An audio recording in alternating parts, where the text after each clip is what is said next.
Hi, hello, how are you? Welcome to this week's episode of Crying in the DMs. I am joined today by two phenomenal ladies, one of which is Jane Dixon, grief and loss specialist, who has opened the Bereavement Cafe that we're going to tell you a lot about today. And for anyone who has ever lost anyone, you're going to want to listen up. Right next to Jane, there is Karen Granger, a grief and loss specialist who has changed many lives across the world. And I would like you to meet them right now. So let's head to the other camera and introduce yourself, ladies. How are you? Lovely to have you. Thank you for having us. So, I'm Jane Dixon. I founded the Bereavement Cafe in 2021 after my husband died in 2018 and felt there was nowhere to go, to be seen, to be heard, to help me and listen to me. Grief's horrible, isn't it? It's crap. It's fucking shit. And you can't get out of it. It's not like a breakup where people go, you know what, it'll get better eventually. Yeah. Oh, don't worry, we can fix you. We're going to be all right. Yeah, time some to Reiki. healer. Well, that's what we're going to talk about. That It's is, done yeah. now, so. No, we're all good. Where the hell did the Bereavement Cafe come from? So how do you call something that's like going to be, let's talk about our dead people group, but you want it to sound really nice?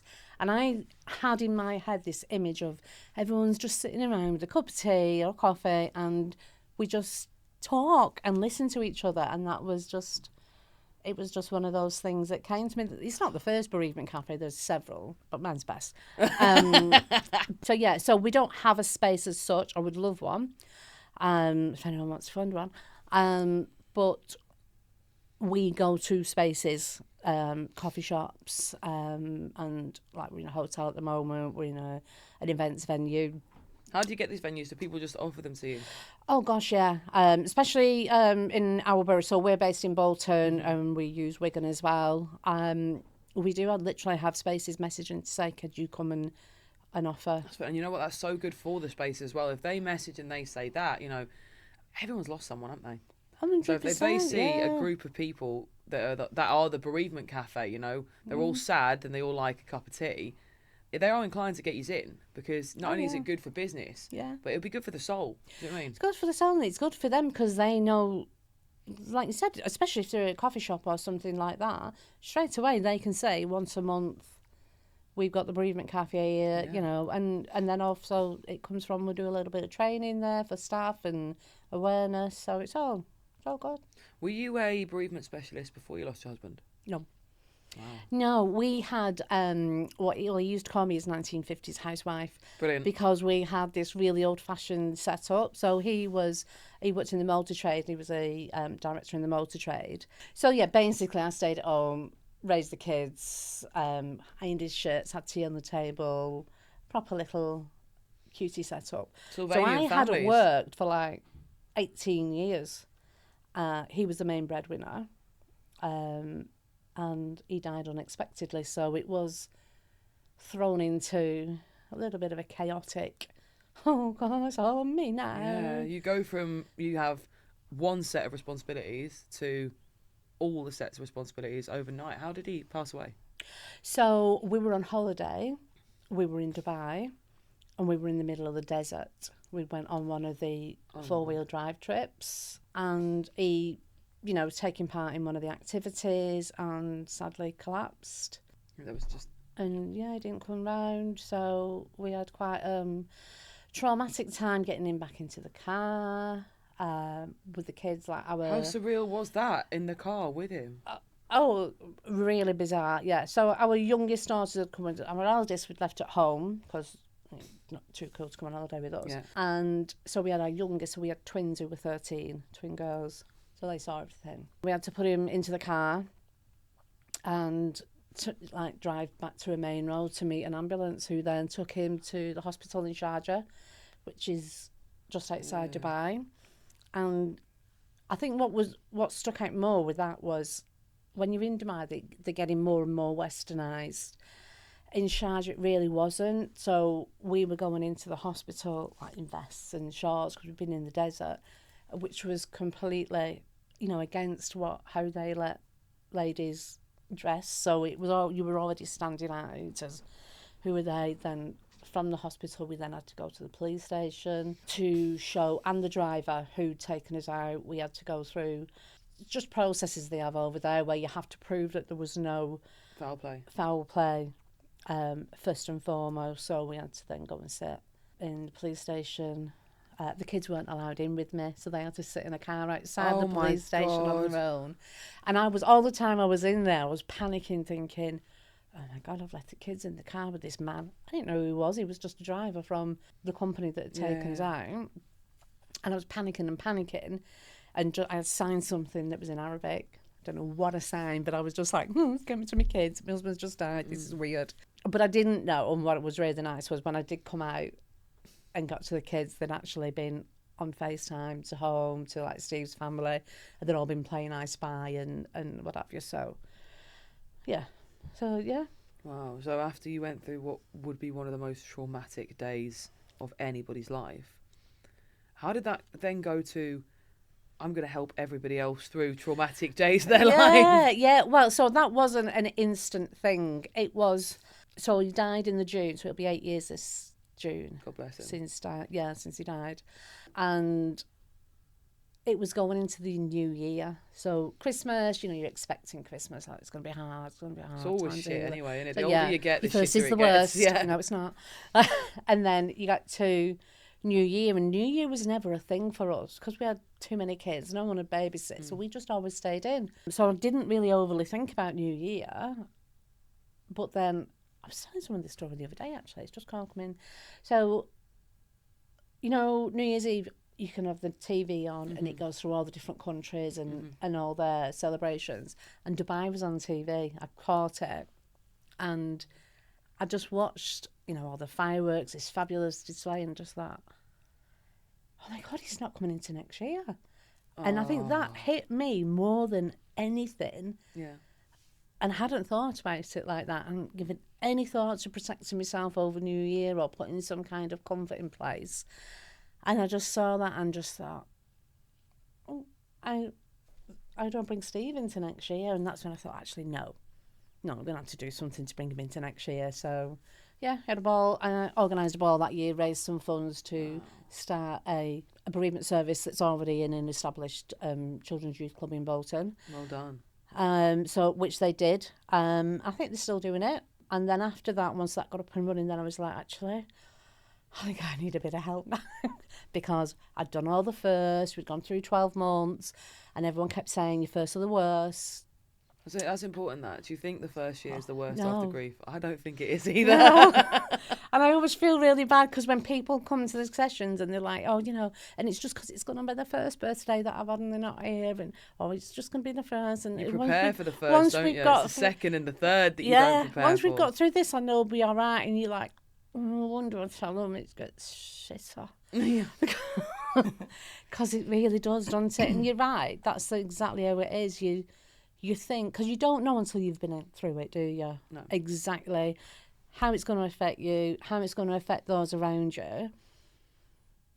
Yeah, the first, you're protected, your body's protecting you, know all that with all the brain stuff. Your brain's on absolute red alert, isn't it? Fuck. Even when you think you're coming back in, you're not. You're just zooming in and out like a camera. You're surviving. And everyone's around you as well, like checking in and sending you a nice card, taking you out. And the first, you kind of just sailed through, and then people then drift off a little bit and Your think, grief she's all doesn't right stop, now. She's does going it? out with her friends, or she's, they look like they're doing good, she's smiling again.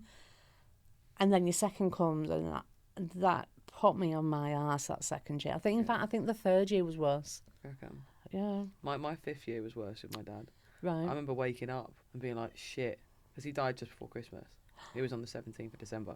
I remember waking up on 17th of December, 5 years after he died, and being like, oh, dead. He's dead. But you know when you think, well, he's been dead. He's been dead for a while. So why did you only just now realise he's dead? Yeah. I got up, went to put flowers on his grave, couldn't, was fuming. You get to that random anger that comes up with grief. I was absolutely furious. Yeah. I texted my fella at the time saying, do you want to go out today? Do you want to get pissed? He was like, no, we're not doing that. Definitely not doing that. What do you mean, do you want to go and get pissed? And I was like, I need to go and get absolutely rotten today. And he's like, you're not breaking your sobriety for no reason on a fucking random Tuesday 5 days after your dad's left. You're not doing that. And we ended up just going for a really, really long walk. And by the end of the walk, I was crying. One of them, innit? because you sometimes you've got to get it out your system, haven't you? You've got to work it through. Yeah. Like, And it it's a doesn't- non-stop process. Oh, Like yeah. when people say, "Oh, you'll move on," no, you won't. And it hits you at different ages, doesn't it, as well, in different stages of your life. How old were you when your dad died? I was 19, I think. Yeah. Was it expected? No, or no, no. sudden? It was very sudden, to be fair. But you know what the maddest thing was, and I tell people this, and I can't really validate this in any sort of what. Well, I can validate. If I wanted to be a dick, I could science this up, right? But on this occasion, I don't fancy being a dick about it. So it was the Friday before my dad died, and I was meant to go and see him, but he'd done me fucking head in because he was a druggie and an alcoholic, and he used to do my absolute titting, ringing me, singing Barry Manilow at 3 a.m. Then he'd ask me at 10 o'clock in the morning to send him a tenner over to some random Joey's bank because he said, get it out, right? He used to irritate the fucking life out of me. So about 3 weeks before, I'd stopped talking to him. Yeah. As I thought, you annoy me too much. And I said all the shits and fucks and cunts in the world and really gone at him. I wish you were fucking dead. A lot, right? You do my head in, you're awful, blah, blah, blah. Then he got his phone nicked by some dirty little joskin that was banging around the council estate at the time, right? I call them skip tippers, right? Because these men, they've got nothing to offer. But these girls go in just for the little bit of weed, the little bit of beat, the little bit of whatever they can get in, right? And my dad was not a healthy man. He had cataracts and a limp. But he was always attracting these little winnets that would go in. Anyway, she'd robbed his phone. So he had no phone. So I was ringing his mates, right, to say, will someone please get me dad to ring me? And I rang this one particular mate, called himself my uncle, obviously wasn't my uncle, and said to him, can you please tell me dad to ring me? Like, I'm feeling really nervous, like I feel like I need to speak to him. And he was like, okay, I'll get him to ring you. Obviously didn't, because crackheads are going to crackhead. They put the phone down, they get on with the day. They've got 97 dramas a minute, haven't they? So you put that phone down, someone wants to stab you, someone else has robbed your mum, you can't find a fiver for tobacco, the world goes on. So we got to the Friday before he died, and I was like, right, I'm just going to go down. And then the lad I was with at the time was like, oh, we should go for a tapas. And I remember being stood in the kitchen having this moment, this weird, like, scales moment of like, do I go for a tapas? Do I go and see dad? And I was like, fuck it, I'll go for a tapas, I'll go next week. And something in my head, and it was not my voice, said, there won't be next week. Swear to you. Right? I remember exactly where I was stood. I'd come out the kitchen, I'd gone to stand up by the stairs, and someone went, there won't be next week. And I was like, fuck off. You know, you just think, that was a weird thought, wasn't it? So then, anyway, went out, got a tapas. Wasn't sober at this point, so I was pissed by the evening. Got in that night, went to sleep, and I had the weirdest dream that my dad was dead, and I rolled him over, right, in my dream next to me in bed, right? And I was like, what the fuck? I woke up like, oh, that was horrible, that. So I told my fella at the time, and I'm like, I had a weird dream last night. I think my dad's going to die. And he's like, oh, shut up, Sara. You need to go to AA. So I was like, right, okay. Anyway, the Monday, get a call. I'm halfway through. I had a recruitment company at the time. I'm halfway through a call with the client. I'm like, 1 second, just pop it on pause a minute, because this girl's ringing me that was with one of the uncles at the time. So I'm like, oh, yeah, what do you want? Thinking she wants money. She went, sit down. So who the fuck are you talking to? What do you mean sit down? You fucking sit down. What's wrong with you? She goes, no, sit down. Please sit down. Something to do with your dad. I was like, why? What's he done? Thinking he'd been beaten up. Or there were times he'd been found asleep on fields. Or like he'd been videoed doing a dance outside a shop for a tenner. Do you know what I mean? Shit like that. So I was like, why? What's he done now? And she was like, Sara, please, if you're working, turn the computer off. Like, please sit down. And I can't remember exactly what she said to me, but I remember screaming. Like, really screaming to the point where my next door neighbour came and put a chair up to the fence outside and was looking over the fence going, are you all right, Sara? Are you all right, Sara? Because the back door was open. And I must have been screaming for a very long time. Then I can't remember his funeral. Can't remember. Apparently, I drove all the way there that day to go and see him. So I was living in Chester at the time. Drove to Half Green in Widnes to go and see him. Can't remember driving there. It's a problem, innit? Right? Can't remember how I got there. Yeah. Can't remember what I said. Apparently, I launched a lighter off someone's head for no reason because they were by my dad's door. This is all just stuff I've been told, but I can't remember it. Complete mind block. Complete disassociation. Yeah. I'd bounced a lighter off a random scally's head. I'd been banging on the doors, accusing people of murdering him. I was banging around this one estate. So it's a questionable estate that I should not have been banging on doors around. Put it that way. Yeah. If they hadn't You're angry. known, You're frustrated. Yeah. Absolutely fucking livid. And I just remember being on the floor in my mum's house afterwards. Don't know how I got there. It was fucking horrible. But you know when you half expect something, it was similar to that in a weird way. Because when someone's killing themselves daily, you know eventually they're going to die. They're not going to make it to 105. I mean, they're not getting a letter off the Queen or the King now. I wouldn't want one off him anyway. But I mean, for yourself, it was completely out of the blue. So, like, I've somewhat had some time to prepare for it in a weird way. Do you know what I mean? Whereas I can't imagine what that would have been like to pull your husband's dead body into a taxi and drive with it through the fucking desert. Yeah. Like, I mean, it sounds weird. What is the compensation for that? And this is the thing. It's like you said, like, but you don't really remember. It's like a blur, yeah. So Yeah, it leaves. yeah. I've got vivid memory of being in the back of this van and thinking, because I did see him die. I saw the moment he died. And in my head, I was kind of doing that. Oh, right, it's probably been about 10 minutes now. It's okay. We'll get him some oxygen and he might just have to... Do you know, like, in the head, I was trying to imagine the kind of life that it will be when they bring him back round. Yeah. And yeah. And then I think, other than that, I just remember being in the hospital. I remember noticing people looking and thinking, what are they all wearing? And then being in the plane. I remember going back to the hotel and going to reception and going, hi, blah, blah, blah. My husband's just died. And like the guy on reception going, oh, okay, well... You didn't know what to do. Yeah. Do you want a free breakfast? Yes. Can I interest you in a croissant? But, yeah. But, I mean, because what do you do anyway? So, yeah, just remember going back to the room, ringing everybody. It's just bizarre. Death is so final. It's ridiculous, isn't it? Yeah. It's so final. Oh, God, yeah. And then thoughts like, even like the week after, just thinking, oh, I just need to just speak to him. Just speak to him. Just one more time. I need just know this. And that is what's awful is it's like, they're just gone. Gone. I mean, I obviously I believe in Jesus. I believe in heaven. I believe we'll all be together again. It was a long period of time where I used to do readings and shit. Swear to you, I was obsessed. Absolutely obsessed. And I always wanted to speak to my dad and could never get him to come through. Yeah. And I went to one of the psychic nights there, and this woman stopped me and she goes, I've got a message from your nan. I went, yeah. She said to tell you, your dad hasn't made it yet, he's stuck. I would say it was about 9 months after he died. Oh. Common assault. Common assault on site there and then. Really? Yeah. I got in a lot of trouble that day. Yeah. Yeah. She was probably I would say she was in her mid-40s. Dressed head to toe in like flowy colours and all this shit. So do you not believe in like the spiritual I side? believe, yeah, no, 100% I believe in it. I believe a lot of it's demonic, to be completely honest. Mm. And I think we can be convinced that we have a gift and we have a magic presence within us purely because it benefits the agenda of entities that want to steer us away from how we should be living and how we could live in Christ-likeness. And that's not me saying I would follow everything the Bible says. I'm not here to follow a fucking book. Fuck that, right? But I understand why it says don't go to sorcerers, why it says don't go to witches, why it says don't go to mediums. Because don't. Right. Why would you need to look anywhere outside of yourself? You've been made perfectly, right? Your mind, your body, and your spirit have been combined perfectly. Yeah. If you look outside of yourself, if it's not of God, what is it of? So anyway, this woman absolutely ragged around this pub. At the point where we needed 3 bouncers and my mate.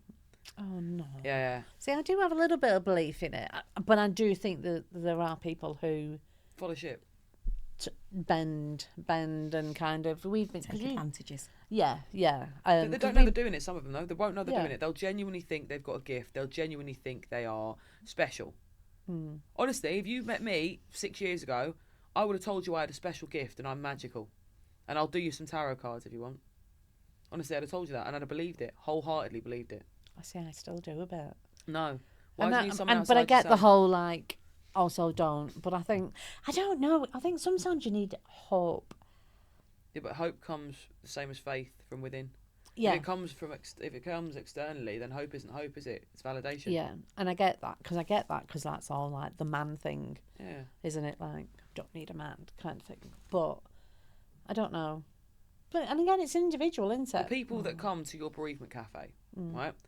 Would you have a medium there to talk to them? It's been discussed because Why not? quite Why a have you done lot it? of them.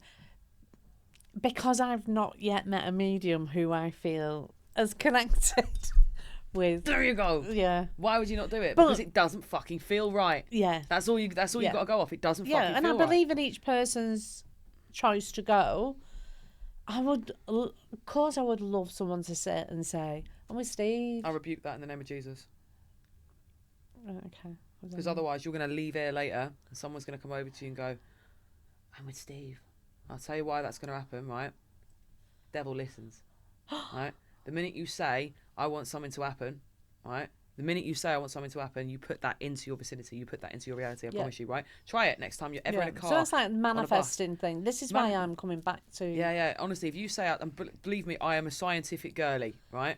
But I've tried and tested this. If you go purple scooter, purple scooter, purple scooter, purple scooter, purple scooter, you'll see a fucking purple scooter, right? We saw those then coming in, didn't we? How weird's that? Because I wasn't there. Loads. Right? Like if you walk around and you go, "Oh, I want to see a small ginger girl with a large Asian boyfriend who has a purple hat on," you're going to see that, right? Because that is how it works. Yeah. And That's the red car theory thing, isn't it? Same thing, same concept. So if you go, "Oh, you know what? I really want someone to come over to me and say they spoke to Steve," you're subconsciously going to put yourself in a situation where you're in an environment where someone is of the mindset, of the mentality to come and do that, right? All you need is one hippie on a fucking ego shoot, right? One person who believes they've just, they can feel an energy off you, and of course they'll feel a fucking energy off you because you're grieving, right? That has its own energy field, right? And then they'll be drinking as well. No, they'll be pissed because it's a sunny day, because it's Saturday, because you're in Liverpool. And all you need is to be talking about him. Just in earshot enough that they subconsciously wig it without realising they've wigged it. And that person who already has a premeditation to go out and help people and heal people, because they don't realise they're being a twat 9 times out of 10. They think they're going to heal, they think they're going to help you. They're going to come over to you and go, "I've got a feeling off you, can I say something to you? I feel like there's a man in spirit that really misses you." And you're going to go, "Oh my God, it's Steve." Right? And all of those factors will have added up to it, but the only factor you'll give a fuck about is that was Steve. Yeah. Right? Because you want it to be. Because you want it to be. Yeah. As I say, I used to love readings. I used to love them so much. Right? And then I realised this is not helping people. This is not helping anyone. Yeah. Right? Keeping that person semi-alive for someone, it keeps that wound open. Right? And when you believe in Jesus, when you believe in the Bible, you know that we're all going to come back together anyway, so it doesn't matter. Yeah. We're all going to be there anyway. They're not actually in the ground. They're not actually in a box. You haven't actually scattered them in the River Thames. That's just a physical vessel. And I think what's more important is what you do. Heal people's physical vessels. Right? Don't convince them that there is an elongation of spirit that they must attach themselves to. Because you're attaching yourself to a phenomenon that you can't prove nor disprove. Yeah. You're attaching yourself to a myth. Why are you crying over Goliath? Do you know what I mean? Yeah. Whereas if you fix the physical body, right, and you fix the physical mind, that's going to make so much more of an impact. And that's why I think it's really important what you do. Like, say there was how many people do you get to come per night? Depends, really. I think our quietest at the moment, there's about 25 come. Wow. Our busiest is just over 50. It's amazing. It's a lot of people, What sort of stuff do you do? So we, it's pretty much the same structure each time. We break up now. Obviously, I've trained Karen to be a facilitator as well. Karen started coming to the sessions after the death of her husband. And there's now 6 facilitators, I think, isn't there? So we break up, so we keep the groups small, intimate, contained, safe. So they're around 10 to 12 in each session. And we just talk about, some people have been coming a while, some people can be new, so it's like, what's new, what's going on. At the moment, like, we're talking a lot around bank holidays, sunny weekends, because that's really lonely. Yeah. They were one thing that really bothered me, because they were a big thing for us, because Steve would be off, we'd be doing our gardening-ish, you know, but the days out, the nice weekends, family round barbecue, and all of a sudden that was gone, and I could hear all the families in their gardens. Like, you go on Facebook, and everyone's like, "Oh." Everything's salt in a wound, isn't it? Yeah, "Oh, we don't have a family." Go and drown at the beach. Yeah, yeah. You know, really, kicking each other's heads in on the way in the car. Yeah. But So say like our conversations are a lot around things like that, Mother's Day, Father's Day, and then, we open up to the group. How's everyone feeling? What they going up to? Most people will talk. Some just come and want to listen. That's pretty much it then. They're only 90-minute sessions. And the general feedback is that people feel lighter after they've been. We're not there to fix them. We can't fix grief, as we were saying earlier. We're just there to hear them and listen to them, because, and you'll know yourself, like not even 6 months after someone's died, you can almost hear people's eyes rolling when you mention them. Like, oh my God, she's still talking about this. Is it like it didn't shatter your entire world? Yeah. And we're the space where you can keep talking about it, whether it's 3 days after. The anti-eye roll brigade. Yes. But everyone says exactly the same thing, don't they? That they just don't feel like they can keep talking about them. Or even we may have family members who just say, yeah, I've got a great family, but we don't talk to each other because we don't want to trigger each other, or I'm not grieving the same way she is, and she doesn't understand the way I'm affecting, because we all have different relationships, don't we? We do, but it's so important to talk about it when something bothers you. It actually is. It's good for the brain. Yeah. Like it will help you to change the neuroplasticity and help you to actually get to a point of healthy regurgitation, if you will, but obviously the brain version of regurgitation. But that is the easiest way to explain it to people. You have to digest it properly. Yeah. And talking about it, it's going to release some of that tension and Yeah. allow room for that digestion. Otherwise, you just got loads of air in your brain, not actual air in your brain, before neuroscientists come and shout at me. It's explaining it for people that haven't been to uni. You get loads of air, and then you need to fart eventually. And you create that space for people to fart. Yeah, definitely. And it's because you do have those things going round in that loop of what could I have done differently? What could I have done more of? What should I feel guilty because I didn't do this? And the more and more they're saying that out loud, the more it's a peer support, the more other people are going, yeah, but I had a similar, and this happened, and this happened. And you hear, you're kind of answering their loops almost, or they start to answer themselves. What's the hardest things you reckon you've had to tackle as a bereavement group? Other than getting the funding, which is a constant battle, I just think other people's emotions. It's hard, isn't it? I think there's a lot of people think, oh, that sounds a really nice thing to do. Just going to have a cup of coffee and everyone just cries. We'll just put tissue. It's not like that, Like I said to these, we're lifesavers. We've had people who've turned up who will sit there and go, I'm thinking of taking my life. I cannot live with this pain. When will this stop? Will it stop? My life is awful. And it's not, like, you hear a lot about suicide support, and it's aimed at like younger, like my age, younger-ish. But we sometimes have 85-year-olds who will come along who have been with their partner since they were like 15 and be like, how do you live with someone? Live without someone, rather, when they've been together that long. So you have 85-year-olds come to Talking. a bereavement cafe saying they want to take their own life because their husband of 60 years has died. Yeah. That hurts so bad, doesn't it? Yeah. And then you've got all like the myths and the society selling them that they should be grateful, they had a good innings. Oh, I hate that. You've had 60 years together. That's great. Well, I wanted done, 65, you dickhead. But it's kind of like, it minimises how they feel, and you hear them straight away. They come and they go, and I know we're lucky we had a good life, and I know we got to do everything. And it's like, it don't matter. It's still hurts. Still sad, if not sadder. They had 40 more years than I had, and it's okay. But it's not a comparison, though, is it? No, love is love, innit? And that's another big thing we say at the beginning. There's no hierarchy in our room. There's no top trumps, because that is literally what people go into, don't they? Mm-hmm. Oh, my dad died in a worse situation. My dad got blown up in a volcano. Huh? Yeah. Well, mine got hit by MI5. Yeah. Oh. It becomes Tracy Beaker, doesn't it? Tracy Beaker. It is Tracy Beaker. Everyone's top trumping with death. Yeah. And we say it straight away at the beginning, you're all valid. Grief, no matter who it is or where it was or how it happened or how long ago, you're valid. And what you feel is 100%. Even pet loss. 100%. How did you decide to go from someone that, enters the Bereavement Cafe as a customer to thinking, I want to get involved in this gang. I want to be a part of the Mandem. Yeah, so I started, my first visit to the Bereavement Cafe was in March 2024.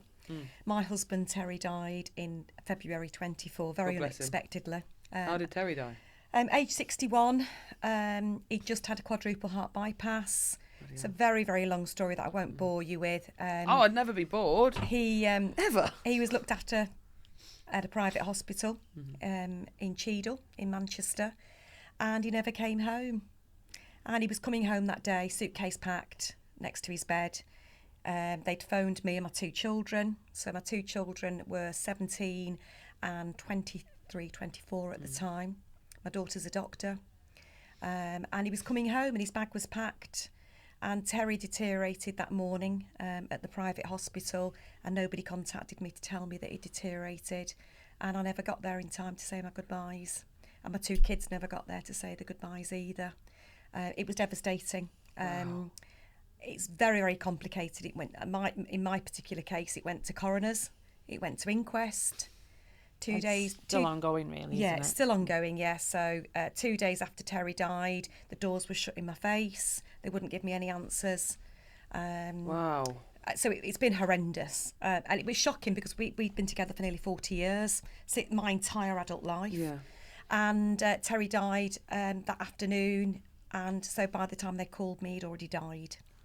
Yeah. What? So then I had to drive from Bolton to Cheadle. Knowing that your husband had just died? Knowing that, well, they didn't tell me over the phone, but I knew deep down. And my 2 kids had to do the same as well. And when we got to the hospital, we found out that Terry had died the hour before. Very, very complicated. But yeah, so in the March, he died in the February, and in the March of 24, my life had fallen apart in front of me. I'd known Terry since I was 15, and I've been together with him since I was 18, nearly 40 years of our life, invested, talking about our future. And we were never a couple that were going to go and travel the world. We were probably planning 3 holidays a year in Cornwall, our happy place. Each to their own, babe. Each to their own. Love Cornwall. Yeah. Whatever makes you happy, innit? Yeah, exactly. And so a month after he died, we'd obviously, the funeral had been delayed because obviously there was complications and he had to go to post-mortem. Yeah. And I had nobody. I've got a fantastic family, fantastic friends, but I think it's that point where I felt like I needed to go somewhere else. Yeah, well, I mean, you could be screaming, can't Yeah. you, in amongst faces that you've seen every Yeah. day, and you're like, ah! Yeah, and we had 300 people at Terry's funeral. That time when you feel I've got all these people around me, but I've never felt so lonely in my entire life. Word. And someone had recommended the Bereavement Cafe, didn't know what it was, didn't know where it was, did a bit of research on social media, and turned up and sat in the car for an hour, absolutely terrified. But someone that knows me knows that I'm very, very confident, I'm very loud, I'm very gobby, and I couldn't bring myself to go into this cafe. Oh, yeah? Yeah. Actually. I know I've been quite quiet today, but I am usually. Not at all, And anyway, I finally put the curry up to walk in, and Jane was there, and probably a group of about maybe 12 to 15 people at a cafe. And I was terrified. And I remember Jane saying, you don't have to talk. And I went, no, I won't. No. Well, give me about 10, 15 minutes. And my heart just poured out. And I told everybody what had happened to Terry and how he was expected to come home that day and how they hadn't phoned me. Yet the hospital told the coroner in evidence that they did phone me, but my phone records show that I got no calls that morning. And I was just really, really angry. I was sad, I was emotional, and I just needed a safe space. And the person that was your safe space is no longer here. No, that had been with me forever, my soulmate, my husband. When you want to rant and you want to rave, you rant at your partner, Absolutely. don't you? That's the person that gets it, Yeah. the poor fuckers. Yeah. You know what I mean? So then when they're gone, it's like... Yeah. What do I do? And I think because I call myself a professional griever, unfortunately, because I lost my dad when I was 13, my sister died when I was 7, my nephew died, he was 18 months old, my brother-in-law committed suicide and I found him, my birth mum died, my adopted mum died, my adopted dad died, my adopted brother died, and then the one person that was there to hold me up through all of that, I'd lost him. Yeah. And I went to the cafe, and it's not. I don't mean it to sound they saved me. They saved my life. God bless you, eh? Yeah, absolutely. Right. And through all of this, me and Jane have become really good friends. I now volunteer at the Bereavement Cafe in a social aspect at first, and then obviously Jane trained me to be a grief facilitator. And I suppose I come with a little bit of a difference in that there are people, every person that walks into the Bereavement Cafe are going through a different experience. And I suppose my speciality has become inquest, coroners, General Medical Council, approaching the Ombudsman with complaints, attending coroner's court.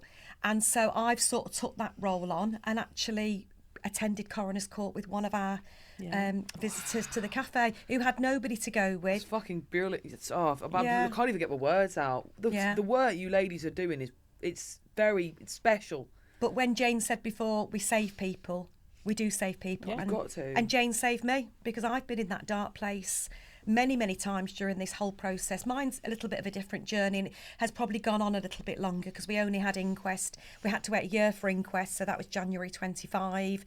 The conclusion was February 25, and I'm still going through that journey. I had to find myself a legal team, and I'm pursuing things very differently to how. So, you know, again, it's each to their own. Yeah. But I knew something had happened that day that shouldn't have happened, and I was determined To figure it out. and get the answers that I deserved and my Justice two for kids Terry, deserved. Yeah, definitely, yeah. And, you know, Jane has saved us. The Bereavement Cafe saved me. And more than one occasion when I haven't wanted to be here. I believe it. You know, I was 53 when Terry died, and, you know, half of me died with him. And the Bereavement Cafe helped me find me again. And hence why I'm now giving something back to the Bereavement Cafe and back to Jane and our team at the Bereavement Cafe. I think it's They're absolutely amazing. gorgeous. What you are doing are fucking phenomenal, and there's not enough. In the world at the moment, we're so hustly, aren't we? We've got to hustle. Everything's expensive. Life is hard, and people don't necessarily have the heart to volunteer for things anymore because they're so fucking tired. Yeah. You know, it's not out of malice. It's incompetence. We don't have the time. We don't have the skill set. We don't have the space. And half the time, it's going to cost us to do it. Yeah. Do you know what I mean? And I always say with my clients, obviously, I'm always 24 hours available for my clients, which a lot of coaches will be like, what the fuck are you doing that for? Yeah, we've got boundaries. Yeah, you've got to have boundaries, right? Great. But when you're working with human beings, sometimes you've got to let those boundaries slop.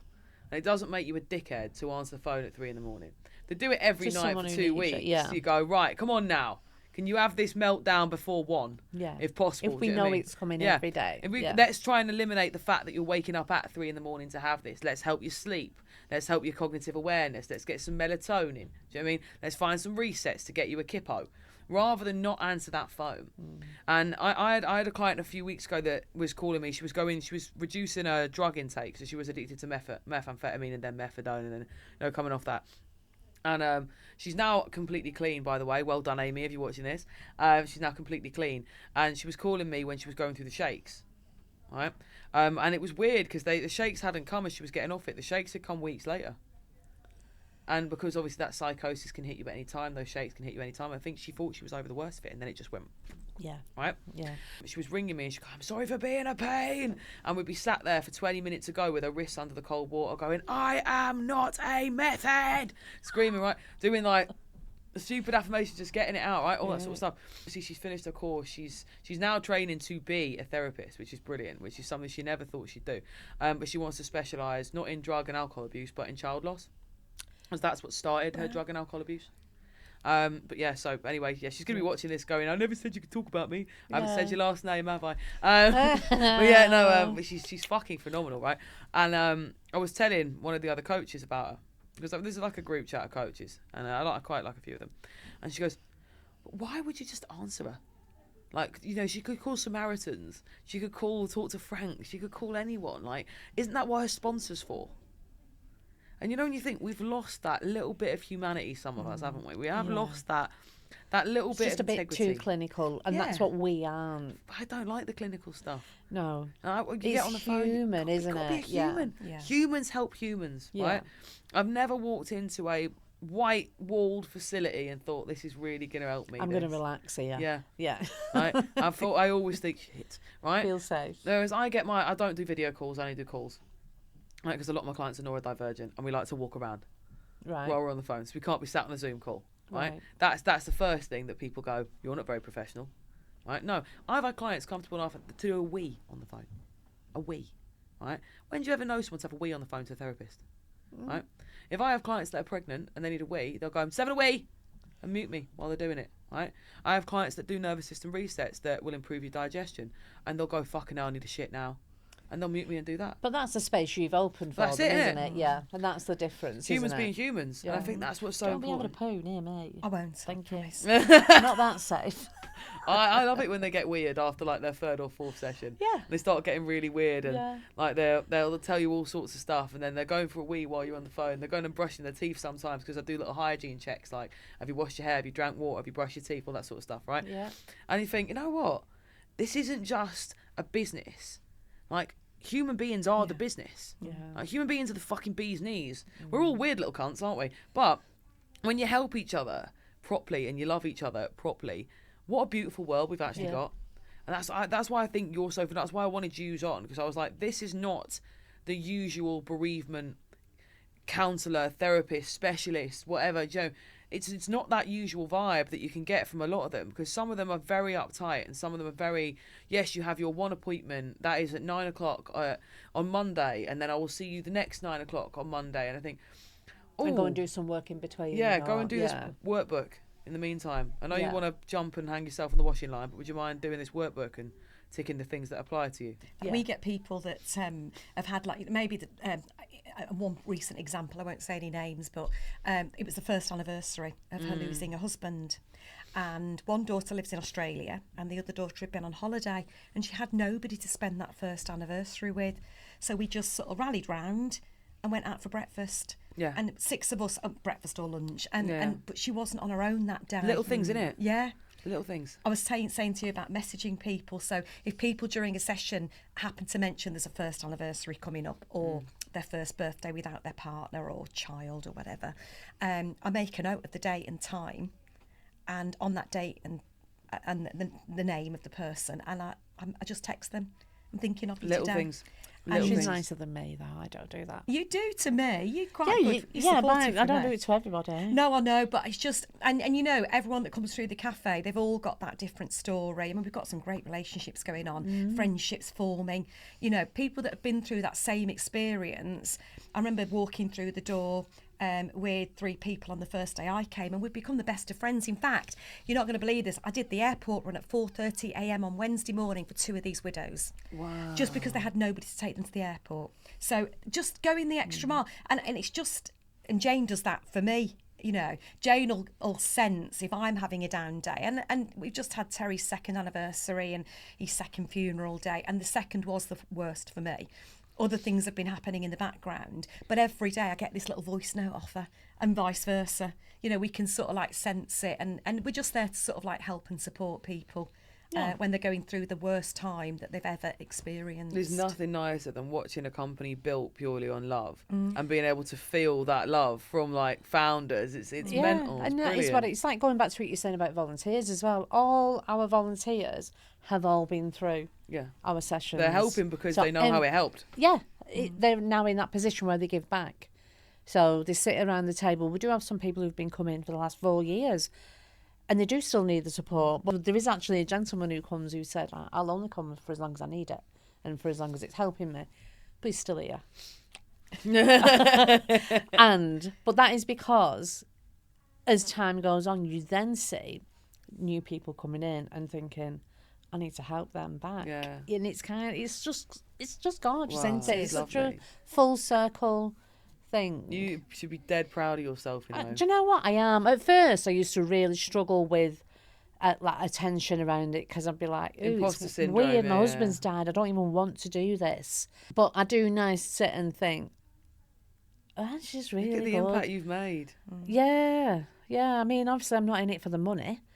'Cause it's not, as you know, they're not kind of roles that you go into You can't. to You be can't. rich bitch. I'm not going back to It's Dubai. like I don't. No, it's like it's not going to Dubai in a hurry. But sorry, No, it's all right. I make them. didn't fucking think. No, it's, But this is the thing. I mean, we're laughing. We laugh a lot there as you've well. got to, haven't you? You've got to laugh or you Course. cry. I did a podcast about that the other week, and I was saying that because she said, what's the one thing that surprised you? And I said that there's a lot of laughter in the room as well, because, you know, you do get a little bit more relaxed. And the thing is, like, when calling them or being like that, when I can say, like, oh, yeah, bank holidays are hard. Well, not that he did much, but... Yeah. So I was... I went into a business doing a workshop a few weeks back, and someone was saying to me, oh, it must be really hard, you know, when you've gone from, you know, your husband doing everything, and I was like, oh no, he won't work. He didn't do everything. Like, don't get that twisted. Don't misquote me. Yeah, but I say that with love. Don't mean that in a mean way, 100%. but Yeah. that's what we do. You know, we do laugh, don't we? We remember something, and we'll share something, and we laugh a lot. Do you think men and women grieve differently? Well, I think every single person grieves. I know everyone grieves differently. Grief is unique to each person. Men and women, I don't want to say yeah or no, but in my experience, the men I've spoken to seem to be keen to move forward. Okay. Quicker. Just find, I don't know if you agree with this, the men that we have seen, and we don't get a lot of men, they seem to want to meet someone else. Do you think people that, you know, are in grief and want to move on quickly, do you think that is purely just because they feel they need to fill that hole? Yeah, and they can't cope with that pain. Yeah. And it's like, and again, what you touched on before about the young girl who went through baby loss. Mm-hmm. I think a lot of people go through traumatic experiences and grief, or they lost somebody, and rather than feel that pain, they need to move on or do something completely different or take something that makes them take that pain away as well. Yeah, I see that a lot. Have you Yeah. ever had an addict? Not that I'm aware of, but I have done one-to-ones at times. So I trained with the Grief Recovery Institute. So in my early, before I got official with the cafes, I did used to do one-to-ones with them and worked with recovering addicts who knew that they were recovering because they'd reached out for, it's just a, you know, short-term energy relieving behaviour, turning to drugs or drinking, anything, isn't it? It's even like, it's not always the bad thing. Sometimes it can be like shopping. You get retail addicted therapy, to anything that takes you out obsessive yourself. cleaning, which people will think, oh, she does that to help herself. No, she's avoiding. She's limited right now, and that is. Or the opposite. Hoarding. Hoarding. Oh, have you ever had anyone that's going through the Bereavement Cafe that's, oh, are you hoarding? Yeah, You're I just struggle. Yeah. It's the hoarding, and I think the releasing of their things, that's an awful, you know, having Are to you just clear hoarding out. his stuff, or you're hoarding all sorts of shit? All sorts of rubbish. Yeah, had my bedroom decorated recently. So the theory was, if I arranged to have my bedroom decorated, then everything will be okay. So I kept sending her pictures, how we started, the pictures of the terrible bedroom, and then it was all nice and neat, and you could see the floor again. And the decorator, Terry's brother, came in to decorate, and I thought that was going to fix me, and it didn't fix me, because actually I still got in bed that night after the decorating had finished, and there was nobody there to have a chat to and talk to me. So I got this lovely new bedroom that was nice and tidy, but Terry wasn't there. So I think you do things, we were talking about this on the way, you do things that you think will fix you. To raise your dopamine. Will and never be chase it. fixed. Will never be fixed. You're constantly fighting against your own chemicals. Yeah, that's right, yeah. You know, if you can't stop hoarding, you know, the one thing you really, really should try and do? Come Activate something called the limbic system on a regular basis. The limbic system is, it speaks to the part of your brain responsible for like fight or flight. And if you're hoarding stuff, it's because your body has recognised the act of letting go as a direct threat. So if you activate the limbic system yourself, so for example, next time you go to put someone in the bin, jog on the spot. Okay. Right? Or next time you go to sort out a room, get really cold first. Put your wrists under cold water first, Okay. right? So create a trigger before you do it. Maybe even set a timer, because obviously, not in a horrible way, but time running out, that will also be registering as a threat, right? If you set a timer for yourself, 5 minutes to tidy one room, that adrenaline's going to get you to tidy that room. Okay. Right, shit like that. If you're constantly fighting against your own chemicals anyway, use it to your advantage. You know, it might not ever get less painful to know that he's gone, but you can eradicate the symptoms, if that makes sense. I always say to people, the work I do is almost like just giving you pills for a cold. Do you know what I mean? I'm never going to be able to make the full pain go away of what you've gone through, because as human beings, pain is a natural response to shit things, right? We don't want to be a robot. We don't want to be AI. We want to be able to feel that pain. But what I can do is I can make you asymptomatic. Do you know what I mean? So if you want to sit down and feel that pain one day, you know how to not regulate. Do you know what I mean? If you want to escape it for a little bit, regulate enough that your room is tidier, that your home is tidier, that your brain is tidier, that you can go outside, you can socialise, that anxiety won't come in. Do that. And then when you feel safe enough day to day, because you build that trust between yourself again, you know, you and I, and we, as a lot of people say, you know, we are the collective within ourselves, then try and process that pain. Do you know what I mean? And I've had people say to me, you're helping people to negate from their pain. That's all you're doing, right? Taking it neurobiologically, you're helping people negate from their pain. If I have a cold and I can't breathe, I want something to reduce those symptoms, right?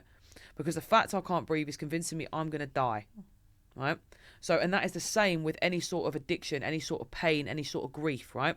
You want the symptom to go away so you can tackle it. And that's like if you, for example, if you broke your leg, you want to numb the cunt first. You're not going to try and fix your leg while it's still in pain. So just give that a whack, because, you know, cold water, timers, even something as stupid as, oh, you got show you something now, right? This is a fucking brilliant hack, right?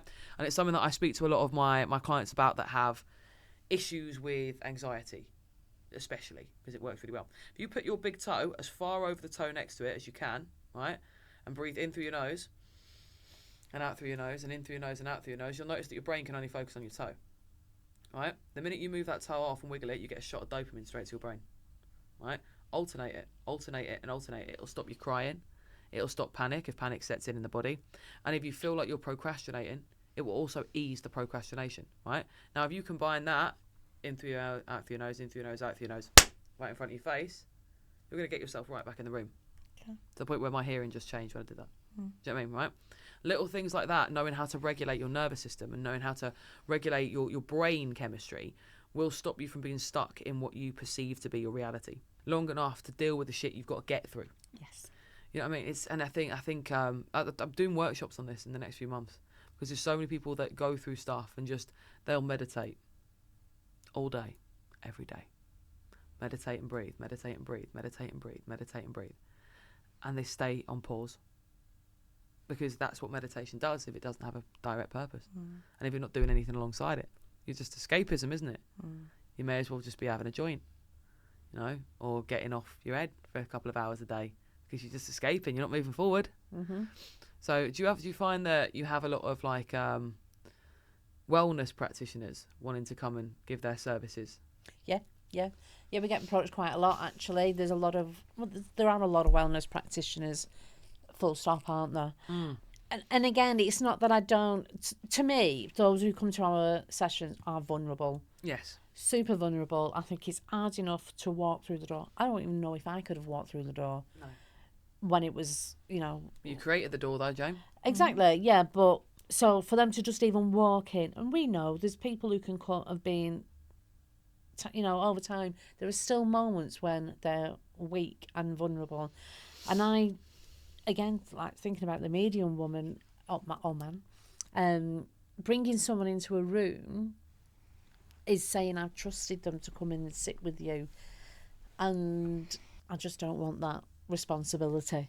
To each to their own. And if someone wants to go and have Reiki or go and have, I don't know, all different kinds of things you can have now in the sound healing, or if they believe it works, it's mind over matter.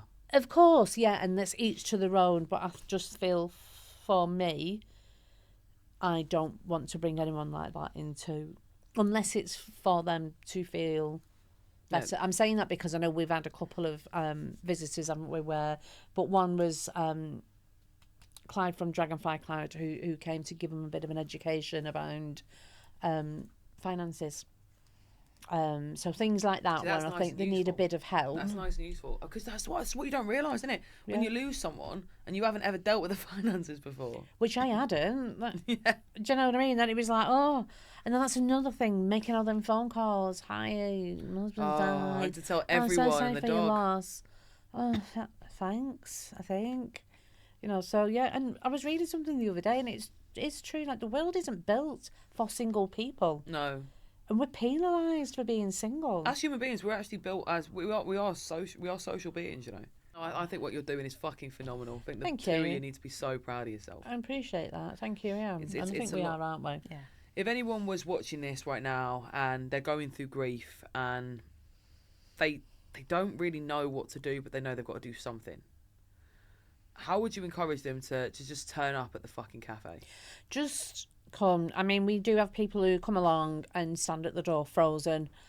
But luckily we do have a good team who like come quickly scoop them up. Or walking through the door the first time is hard, It's really hard. isn't it?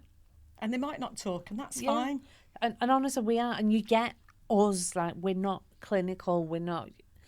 I do struggle to get my words out sometimes. I might drop a shit bomb or A something. shit bomb? Yeah. Would you say shit? Yeah, I might Oh, do. Jane, you shouldn't say shit. I know, but I shouldn't. We're professional-ish. But we're all human, aren't but we? yeah, we're not. So I'm I called a making client a outload of- bollock the other day as a joke. Say I would never say that. But we help people. Yeah. But I think as well, when you're more relaxed with somebody and you think, oh, actually, they're my kind of person. Yeah. You're more comfortable. I'm not saying I'm clinical, we've not got a uniform on, or it's us. And if I've had a week, then I'll say, oh, it's been really bad this week. And, you know, and I share my experience, because if we are open and honest about ours, it encourages others too. That's it. It is important. And to have that repertoire of people, as I say, one of my clients last week annoyed me. And I was like, oh, you've been a silly bollock. If you go back to him, there's no point doing any more coaching. And that was it. And I think, fucking she didn't go back, though. That's good. That's the main thing. That's the main and thing. then she did text me afterwards, being Yeah. like, good session, thank you very much. What Yeah. I needed, I'm going for a run now. Do you know what I mean? And it's having that repertoire, having that understanding where the people that come in, they're not going to get you straight away and you're not going to get them straight away. No. It's having that mutual understanding that there's no expectation. Yeah. And obviously it's not a standalone cafe. Yeah. It's basically a cafe train. You're going all sorts of places. Where would people find where you're going to head to next? So our dates are always on our website, thebereavementcafe.co.uk. I love the wiggle. Yeah, social media. But at the minute, we have only got them in Bolton. However, we are training more facilitators, because my dream would be to have this support everywhere. Worldwide. Worldwide. Yeah, I've been saying worldwide all year. Mr. Worldwide. Yeah, Bereavement Cafe New York. Oh, that'd be amazing. Yeah, because they need to be. But for me, it's like language is a very big stickler for me, and saying the wrong things to somebody can harm them and send them backwards. So 100%. I train people to say it my way, or our way. Can run their own bereavement support service. We're currently getting it looked at by a friend of mine runs her own coaching business with CMI. That's who I'm doing my coaching with. And she's going to have a look and have chats with CMI about getting it accredited with them. That'd be fucking phenomenal. Wouldn't it? Yeah. That'd be absolutely phenomenal. Yeah, because, as we've already said, there are a lot of people going into spaces like this and thinking, oh, that sounds really good. There'll be people watching it and thinking, I could do that. I'll do that. What a great idea. What No, a great you idea. can't. So could do that. But they might be able to. But just please get the training. No, but they can't. Do it properly. Like, people watch something, they go, I can do that. Yeah. Right? I'm not discrediting that you could do it, but could you do it properly? Right? Yeah, and Could you it's put your not heart and soul about, into it? like I said, it's not tea and toast. It's not a chatty cafe. It feels like it to those who are coming, and that's There's a all lot of they hard need work to know. behind the Yeah, scenes. but even that, like, you know, you can have someone, when someone starts talking about taking their life or something, like, you've got to also protect the other 9 people who are listening. Yeah, 100%.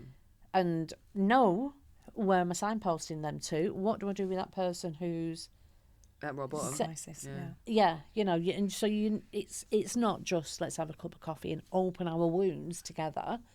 You have to have a way of that clearing the safe wound out. path, safe pathway as well to signpost. And like I always say to people, we're not for everybody either. No. Most people. We all get support from different spaces, don't we? Some people may prefer one-to-one coaching. Some people may prefer counselling. Some people may prefer not to talk full stop, and that's all fine. Everyone's journey is individual. Just because someone's felt better from going to a bereavement cafe for 6 months doesn't mean you will. So there's also that, isn't there? Like, and it's a case of just try everything. Just try it. Yeah, you might love it. Yeah. You might not like it. Worst case scenario, you've had a brew. Yeah. Do you know what I mean? Like, that is the worst case scenario, isn't it? Yeah. You've gone in, you've had a coffee with some people that you wouldn't have met otherwise. That really is your worst case scenario. Yeah. I've got a thing at the minute that I keep repeating, which is your worst case scenario is your current reality. Yeah. And it is your worst case scenario is always your current reality. If you go and check out the Bereavement Cafe and you don't like it, cool, go back to your current reality, right? But the best case scenario is you go, you check it out, and it changes your perspective, changes your mentality. And not only have you met people that you can now include in your bubble of happiness, that you are going to build with the Bereavement Cafe. And that genuinely happens. Like, we have a group of ladies, don't we, who they're going on a cruise together this year. They have their own group chat called the Bereavement Bitches. The Bereavement Bitches? They call themselves the Bereavement Bitches. I fucking love that. All widows. They're all widows. We have... there's another 4 who did the quilt together. They've carried on. They meet once a month. We've just got our first, that we know of, couple. We have. Haven't we? Go on. Oh, that's exciting. I know, but I need to be careful, because I don't want to... I think everyone knows anyway, but that's very brilliant. new, and it's very sweet, isn't it? It's very sweet. You're getting this, cameras? You're getting this? You've got an exclusive it's scoop? Really, and I don't... So, both through very similar experiences. very similar. And it's nice. It's companionship. It's It's friendship. It's mega. So, I'm so made And these up. people who came thinking, I'm at rock bottom, what's the point in my life, have now got... I'm not saying they wouldn't prefer to Each have other. a fella there, Yeah. or they don't, but... They've found something. They found something Exactly. else. I have to look for hats today. It's what? I have to look for some hats. While we're in Liverpool. While we're in Liverpool. Going shopping then. I love that so much. Yeah. I'm so grateful for you guys coming on, because I really do think this is so key. Yeah. To have people come together. Me and my best friend have started a little business together, right? I saw you're doing a wellbeing day. It's very similar to what me and my friend are going to be doing. So. Oh, I love that. Let's just fucking join them. Unless, you want to fight. We'll fight if you want. I'll fight you. No, me and my best mate Jess, we've started the Glow Up Club. Yeah. Right? Stop going. And it's all about getting women together. Yep. Teaching them. So I'll be teaching them all the sciencey side of things. She's a domestic violence expert. Going in and just being like, hey, you're allowed to be strong, your image doesn't have to be what you've been through. You're allowed to be strong. You're allowed to both have been through fucking shit and have gotten out of it. Like, because I think a lot of people, especially when they go through grief, they feel bad. Like, you see Queen Elizabeth wearing black. Do you know what I mean? Like, they feel bad. They feel like they've got to represent that mourning externally too, and that they can't be happy ever again. Yeah. And I think it's brilliant that you've opened somewhere that actually says, no, come and have a giggle. Yeah. Somebody at Terry's funeral, let me just tell you this. Someone at Terry's funeral, I can't remember who it was now, said to me, it's going to be really tough the next few months, the next forthcoming year sort of thing. Yeah. But one bit of advice, say yes to everything. And if you get up that day and don't want to do it, then that's fine. So I've said yes to everything. And I think because of the Bereavement Cafe and because of Jane, I've done everything. Ah, and literally every day that there's something been offered. And that obviously there's still dark days when the curtains are shut and I stay in bed all day. But actually, it's just given me that purpose to sort of get back out there. And I haven't died. Terry died. I haven't died. And my life, I want to be here forever for my 2 kids. Would that be the advice you give anyone watching then? Say yes to everything. Say yes to everything. And if you don't feel like it on the day because you're having a dark day or a bad day and you just want to stay in bed or stay in your pyjamas and keep the curtains shut, then do it. But say yes to everything, because actually the offers do stop coming in. Yeah. Once the first few months are out of the way. And I think, like Jane said, you're on a treadmill for that. I was on a treadmill for that first 12 months. And, it's very lonely, especially if you, in our situation, we're younger widows. Say yes to everything and just, you're still living. You haven't died. You guys have been amazing. Right, guys, it's the part that you've all been waiting for. It's time to go cry in the DMs. We've got one story and then we are over and out for today, but it's been a fucking pleasure. You ready to advise some strangers? Title, Grief Doesn't Clock Out.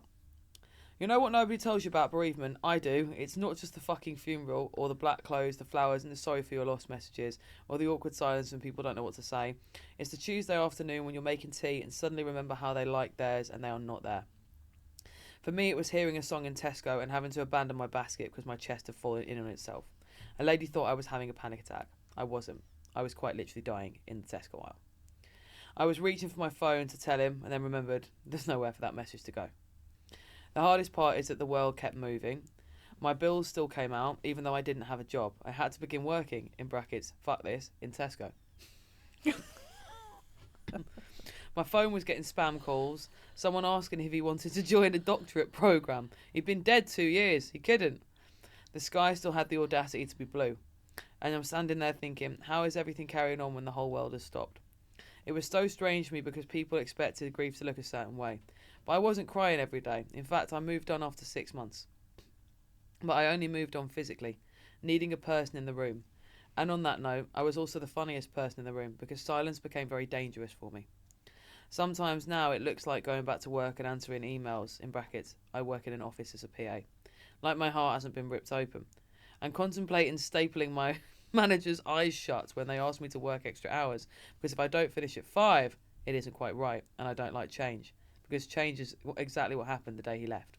Oh. I'm angry at him for leaving, angry at myself for what I didn't say, angry at the gentleman that took advantage when I was 6 months post-grief and moved into my house, angry that I got rid of all of my husband's stuff because he asked me to, angry that I have no pictures left.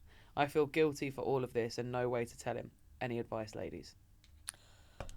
There was quite a lot of things in that, weren't there? Guilt is something... It's a big emotion, isn't it? And I don't think anyone should feel guilty about anything. Unless you meant or intended harm on someone, guilt shouldn't come into it. You make choices, don't you? And I think you have... your brain kind of goes into the what could I have done different? I regret that. I'm thankful for that. I'm unhappy that I said that or change. But the thing is, you can't change these. You can learn how to express them. But yeah, guilt isn't something that we like people to dwell on.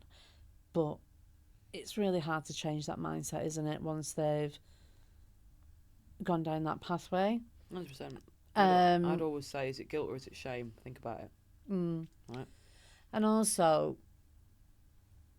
it's that need, like, I'm assuming the person she got with 6 months after isn't the person she's with now. It just sounds like someone took absolute advantage. Yeah, someone's taking the piss. Yeah, of a very low, very vulnerable person who, at that 6 months, by the way, is when your grief is at its 100%. Worse. And when she said, I threw all the pictures away because he asked me to.